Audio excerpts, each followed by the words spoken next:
2023년 4월 12일 수요일 새벽 기도를 다 함께 드리겠습니다.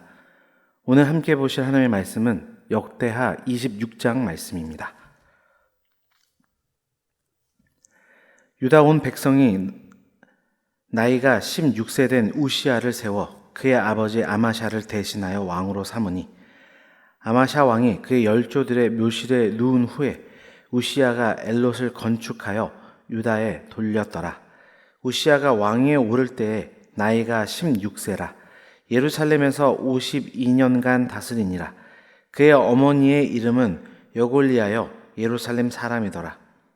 우시야가 그의 아버지 아마샤의 모든 행위대로 여호와 보시기에 정직하게 행하며 하나님의 묵시를 밝히 아는 스가랴가 사는 날에 하나님을 찾았고 그가 여호와를 찾을 동안에는 하나님이 형통하게 하셨더라. 우시야가 나가서 블레셋 사람들과 싸우고 가드 성벽과 야분의 성벽과 아스돗 성벽을 헐고 아스돗 땅과 블레셋 사람들 가운데 성읍들을 건축하매 하나님이 그를 도우사 블레셋 사람들과 구르바알에 거주하는 아라비아 사람들과 마온 사람들을 치게 하신지라. 암몬 사람들이 우시야에게 조공을 바치매 우시야가 매우 강성하여 이름이 애굽 변방까지 퍼졌더라.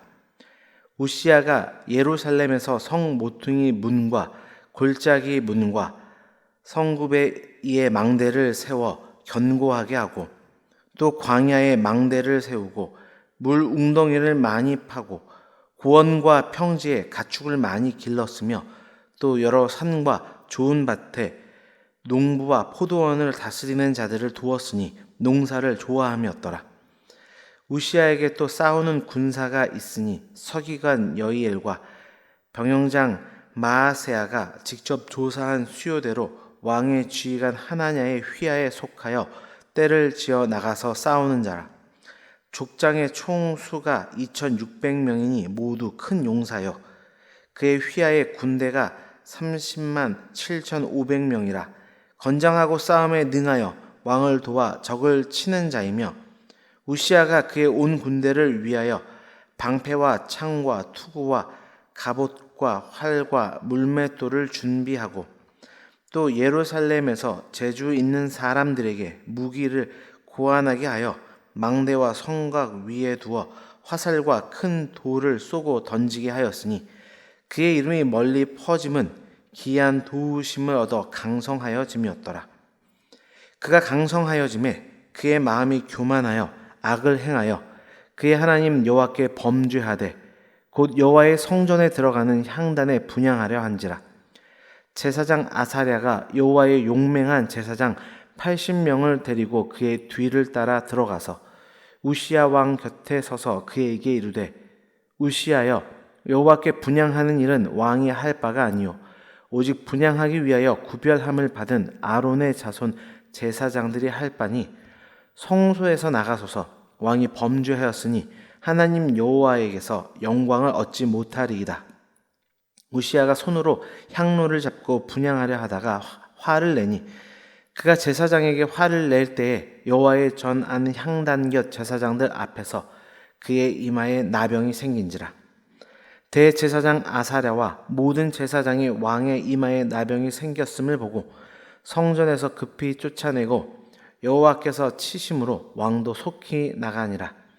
우시야 왕이 죽은 날까지 나병 환자가 되었고 나병 환자가 되매 여호와의 전에서 끊어져 별궁에 살았으므로 그의 아들 요담이 왕궁을 관리하며 백성을 다스렸더라. 우시야의 남은 시종 행적은 아모스의 아들 선지자 이사야가 기록하였더라. 우시야가 그의 조상들과 함께 누움에 그는 나병 환자라 하여 왕들의 묘실에 접한 땅 곧 그의 조상들의 곁에 장사하니라. 그의 아들 요담이 대신하여 왕이 되니라. 아멘.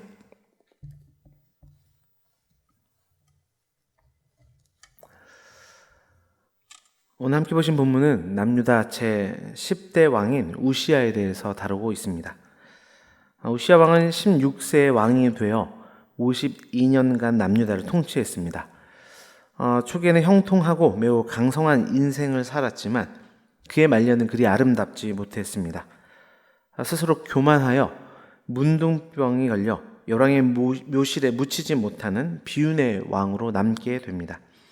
이러한 우시아 왕의 모습을 볼 때, 또한 때로는 한국 교회의 리더들의 끝이 아름답지 못한 모습을 볼 때, 우리는 어떻게 하나님께서 허락하신 이 인생을 아름답게 마무리할 수 있을까 고민하게 됩니다. 오늘 본문을 통해 특별히 우시아 왕의 인생을 통해 그 영적인 해답을 찾고자 합니다. 그렇게 인생의 아름다운 결말이라는 제목으로 하나님 말씀 증거하겠습니다. 첫째, 인생의 아름다운 결말을 위해서 우리는 늘 하나님을 찾아야 합니다. 5절입니다. 하나님의 묵시를 밝히 아는 스가랴가 사는 날에 하나님을 찾았고 그가 여호와를 찾을 동안에는 하나님이 형통하게 하셨더라. 아멘. 우시아가 왕위에 올랐을 때 유다 왕국은 참으로 어려운 상황이었습니다. 영적으로는 아마샤의 우상 숭배 정책으로 인해 매우 혼란이 가중되고 있었습니다. 수도 예루살렘은 전쟁으로 인한 그 패배로 인한 폐허의 모습들이 남아 있었고, 또한 신하들의 반란으로 국가의 기강이 흔들리고 있는 심각한 위기의 상황이었습니다. 그런 상황 속에 우시아가 16세의 그 어린 나이에 왕 위에 오르게 된 것입니다. 굉장히 불안하고 두려운 상황이었을 것입니다. 그러나 성경 말씀, 특별히 5절은 그의 삶이 형통하였다 말씀합니다. 그 이유가 무엇입니까? 그가 여호와를 찾았기 때문이라 말씀합니다. 그리고 그 기간 동안에는 형통하였다는 이 제한적 단서를 기록함을 통하여 그가 형통하게 된 것이 여호와를 찾았기 때문이라는 것을 강조합니다. 주 안에 사랑하는 성도 여러분, 인생의 아름다운 결말을 맞이하기를 원하십니까? 그렇다면 매 순간 하나님을 찾는 우리 모두가 되기를 바랍니다. 하나님은 그렇게 자신을 찾는 자들을 외면하지 않으십니다. 동행해 주시고 형통한 삶을 주십니다.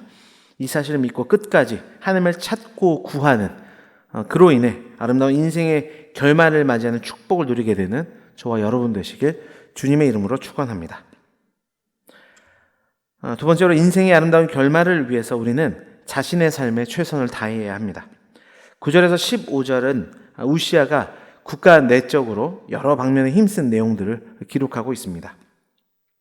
우선 국방면에서는 수도 예루살렘 방배를 튼튼하게 하기 위해서 문과 구비마다 망대를 세웁니다. 또한 군사 조직을 새롭게 재편하고 각종 무기를 준비하는가 하면 신무기도 제작합니다. 백성들의 먹고 사는 문제와 밀접한 관련이 있는 이 농축산 면에서도 망대를 세우고 물 웅덩이를 많이 파고 육축을 많이 기르는가 하면 여러 산과 밭을 개간하여 포도원을 만듭니다. 이러한 사실을 통해서 우리는 우시아가 국가를 위해 매우 헌신적인 노력을 했던 왕이라는 사실을 알 수 있습니다. 여러분, 우시아 시대의 형통과 번영은 우연한 일이 아닙니다. 그가 국가를 위해 헌신적으로 수고했기에 가능했던 것입니다. 물론 궁극적으로는 하나님께서 우시아를 도우셨기 때문에 그가 형통했고 강성했습니다.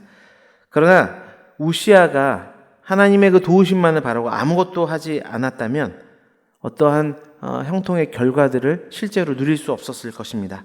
주 안에 사랑하는 성도 여러분, 분명히 기억하시기를 바랍니다. 하나님의 도우심은 인간의 노력을 배제하지 않습니다. 우리는 하나님을 찾고 구할 때에만 형통의 삶을 누리게 된다는 사실을 잘 알고 있습니다. 그런데 그런 믿음과 간구와 함께 간과하지 말아야 될 한 가지는 우리 역시 최선을 다해야 한다는 것입니다.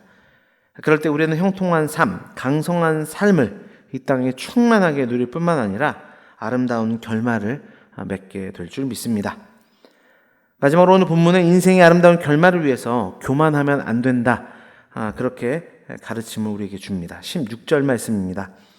그가 강성하여짐에 그의 마음이 교만하여 악을 행하여 그의 하나님 여호와께 범죄하되 곧 여호와의 성전에 들어가서 향단에 분향하려 한지라.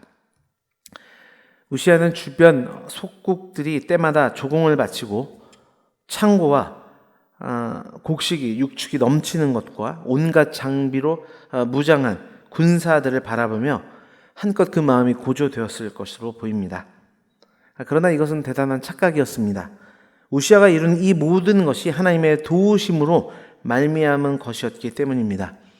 우시아는 이러한 하나님의 은혜를 망각하고 아나무인의 자세로 제사장 직분까지 탐을 내다 하나님의 치심을 받아 가장 비참하고 낮은 곳으로 떨어지게 됩니다. 주 안에 사랑하는 성도 여러분, 우시아 왕의 결말이 왜 비참해진 것입니까? 그 중심에는 하나님의 모든 은혜를 자신의 공로로 착각하는 교만함이 있었다는 것을 우리는 분명히 기억해야 하겠습니다. 은혜와 축복을 받으면 받을수록 더 겸손해지는 우리 모두가 되기를 바랍니다. 이 땅에 주어진 삶이 나의 것이 아니라 주님께서 주신 것이라는 종의 마음, 청지기의 마음을 잃지 않음으로 겸손한 자에게 주어지는 하나님의 축복을 더욱 풍성히 누리게 되는 우리 모두가 되기를 주님의 이름으로 축원합니다. 기도하겠습니다. 아버지 하나님 감사합니다. 오늘 말씀을 통하여서 우리 인생의 아름다운 결말을 맞는 영적인 비결들에 대해 말씀 가운데 살펴볼 수 있도록 인도해 주셔서 감사합니다. 인생의 아름다운 결말을 위해 무엇보다 우리는 매 순간 하나님을 찾아야 된다 말씀하셨사오니 아버지 하나님, 순간순간 나의 경험과 나의 뜻을 의지하려 할 때에도 마음을 다시 잡아 늘 하나님을 찾고 구하는 삶으로 나아갈 수 있도록 우리를 주장하여 주옵소서. 뿐만 아니라 하나님의 도우심만을 넉넉히 바라보고 있는 것이 아니라 그것을 바라보던 믿음과 함께 소망을 가지고 하나님의 선한 일들을 도모하며 최선을 다하여 주어진 삶을 살아갈 수 있는, 충성된 삶을 살아나갈 수 있는 우리 모두가 되도록 축복하여 주옵소서. 그런 과정 속에 하나님 우리로 하여금 교만하면 안 된다 말씀하셨사오니 아버지, 무엇인가 조금 이루어지는 것 같은 상황들을 맞이하게 될 때에도 겸손히 이 모든 것을 이루시는 분은 하나님이십니다. 여전히 나는 무익한 종일 뿐입니다. 그렇게 겸손함으로 나아갈 수 있도록 우리를 주장하시고 주님 함께하여 주시기를 간절하게 소망합니다. 아버지 하나님, 이 나라와 이 민족을 위해서 늘 기도합니다. 이 나라와 이 민족 가운데 하나님의 놀라운 보혈의 능력, 복음의 능력이 온전히 나타날 수 있도록 도와주시고 그 일을 위하여서 한국 교회를 일으켜 세워주시기를 간절하게 소망합니다. 온 열방 가운데 재난과 기근, 전쟁의 소식들이 늘 있습니다. 그 가운데서도 아버지 하나님, 복음이 온전히 전파될 수 있도록 도와주시고 열방 가운데 흩어져 있는 선교사님들의 신원을 강건케 하여 주심으로 말미암아 하나님 더욱더 주님 오실 길을 예비하는 귀한 사역들이 아버지 날로 확장되어질 수 있도록 주여 주장하여 주옵소서. 올해 우리 교회에게 주신 기원을 붙들고 기도합니다. 말씀에 순종함으로 늘 모이고 찬송하는 교회가 되게 하여 주셔서 복음 안에 있는 참 큰 기쁨이 우리 가운데 충만히 넘치게 하여 주시고 그 기쁨의 소식이 지역사회와 선교하는 모든 나라들 가운데 아버지 온전히 나타날 수 있도록 주장하여 주옵소서. 이 시간 아버지 하나님 앞에 간구하며 기도하는 우리 성도님들의 기도의 제목 가운데 함께하여 주시고 하나님의 때에 하나님의 방법대로 이루어 주시는 축복의 역사를 경험하도록 주장하여 주옵소서. 모든 것 감사드리며 예수 그리스도의 이름으로 기도드립니다. 아멘.